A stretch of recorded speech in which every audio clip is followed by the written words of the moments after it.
Hello student, welcome back. This is Vasant Naik from Vastech channel. So we'll continue fourth module ARM of 17 CS44.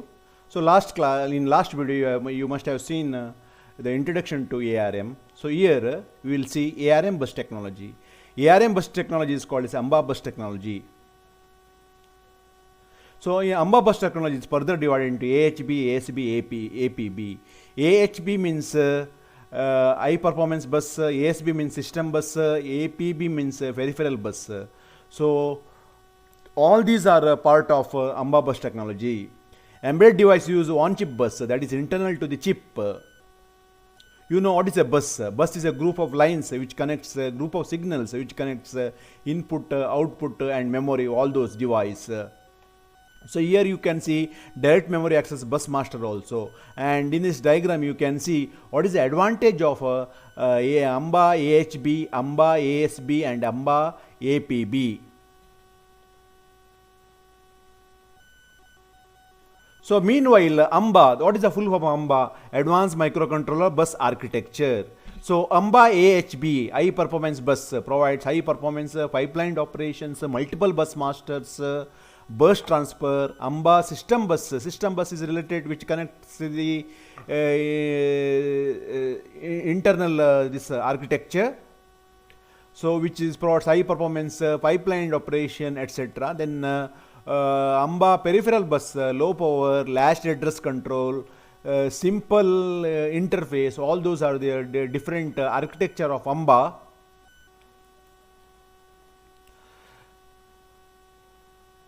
So there are two different classes of device attached to the bus. ARM processor core is a bus master, a logical device capable of initiating data transfer. Peripheral tends to a bus slaves, a logical device capable of only responding to a transfer of request. The bus has two architecture. Physical level covers the electrical characteristics and protocol covers the logical rules for communication. AMBA bus protocol. AMBA means Advanced Microcontroller Bus Architecture.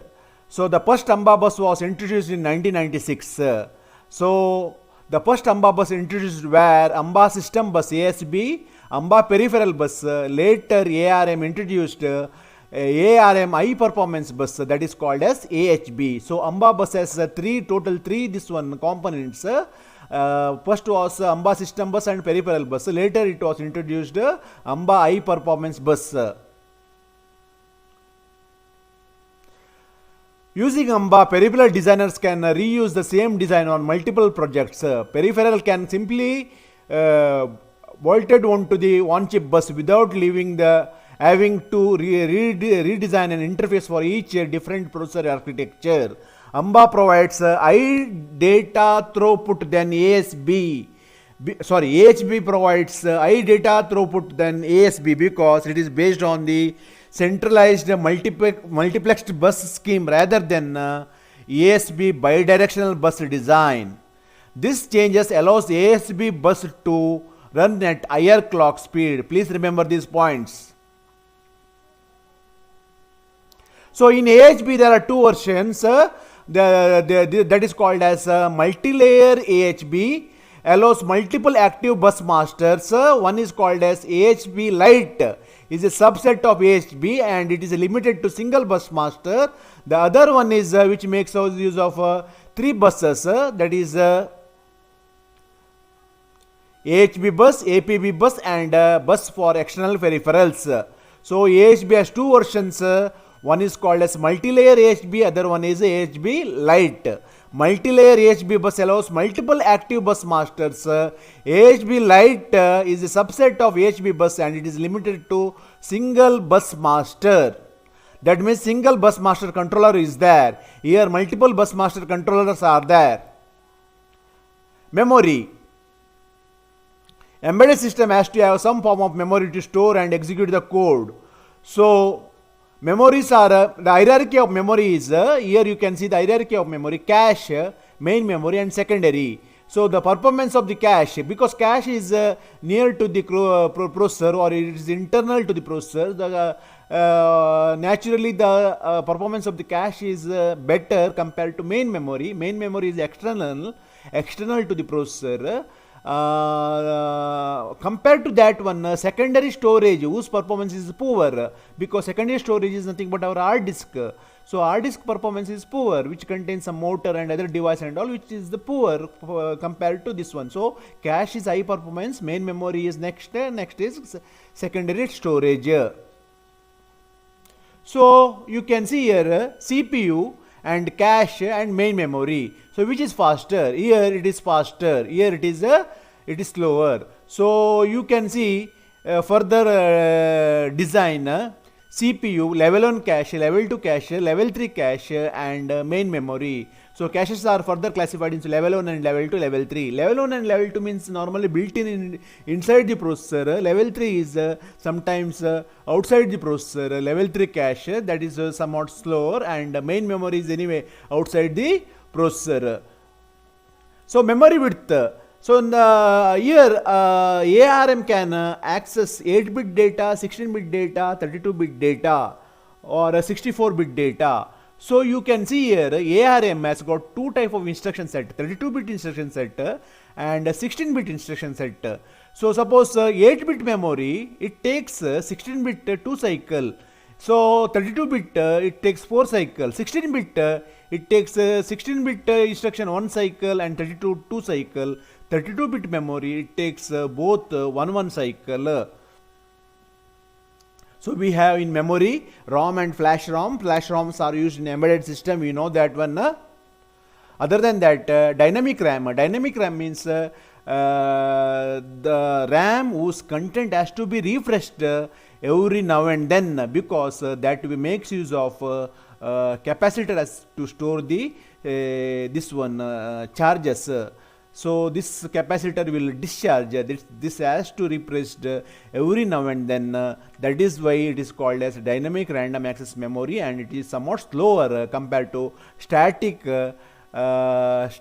random access memory, which is doesn't require refreshing and which is faster, and the cost of SRAM is also high, and the cost of SRAM is also high. Nowadays we are getting synchronous dynamic random access memory. Synchronous means the speed of the RAM is synchronized with the processor speed. That means they both can work in sync. That's why it is called a synchronous dynamic RAM. So this is the difference between dynamic RAM and static RAM. Dynamic RAM made of capacitor, static RAM made of flip-flops, transistors, flip-flops. Data storage in the form of charge, data storage in the form of voltage. Small in size, less expensive. Large in size, much expensive. High storage capacity, low storage capacity. Slow but consume less power, faster but consume more power. All these are the advantages and disadvantages. Peripheral devices, I will not explain. You know what are the peripheral devices we can use with the embedded systems. Controllers, what are the device we use as a controller? There are two types of controller, memory controller and interrupt controller. Memory controller is configured in the hardware, and this will control the memory operations, and interrupt controller provides interrupt facility. There are two types of interrupt controllers are available in ARM. One is the standard interrupt controller, second one is a vector interrupt controller. Standard interrupt controller sends an interrupt signal to the processor core when the external device is requesting service. Vector interrupt controller is more powerful than standard interrupt controller because it will give priority to the interrupts, simplifies and determination of which device can be interrupted. All these things are done with the vector interrupt control. So embedded system software, how the architecture of embedded system. So architecture of embedded system you have already seen. You can write along with that this also. At the bottom level hardware device comes. Above the hardware we have something, suppose if you take your mobile device hardware, above the hardware you have something called as a operating system. Operating system, we have Android operating system. Android operating system contains initialization device drivers. That means when you switch on your mobile system, first it will initialize and device drivers are loaded, then operating system is loaded, and now you can say your mobile is booted. Above that you are loading different app. So this is the architecture of embedded system normally. So it contains initialization code, operating system, device drivers and applications. So boot code takes the processor from the reset to state to where the operating system can run. This is process is called as booting. So you have seen in the system also, when you switch on your system like your PC, initially you will see that black screen with the some configuration information. That is it will display what type of processor is there, how much memory is there, all those information on your monitor you will get. This is called as power on self test. Power on self test means there is a small program on ROM. There is a small program that is called basic output input output system on ROM that will be executed when you switch on the machine first, and because of that you will get that black screen with all those things. After that it will try to load the operating system from hard disk to the RAM. Once the operating system is loaded to the RAM, we can say system is booted. So that is the booting procedure in the machine.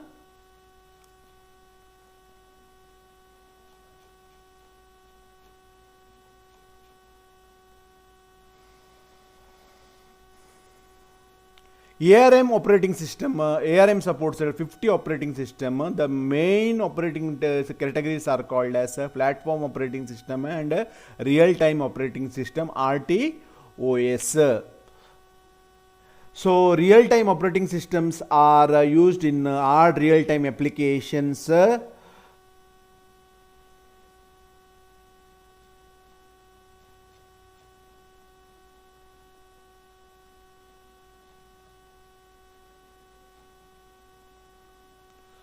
So ARM processor fundamentals. So what is the ARM processor fundamentals? You have to see the ARM processor fundamentals. This architecture is called as ARM data flow model. From the exam point of view, it is very important. We will see this in the next session.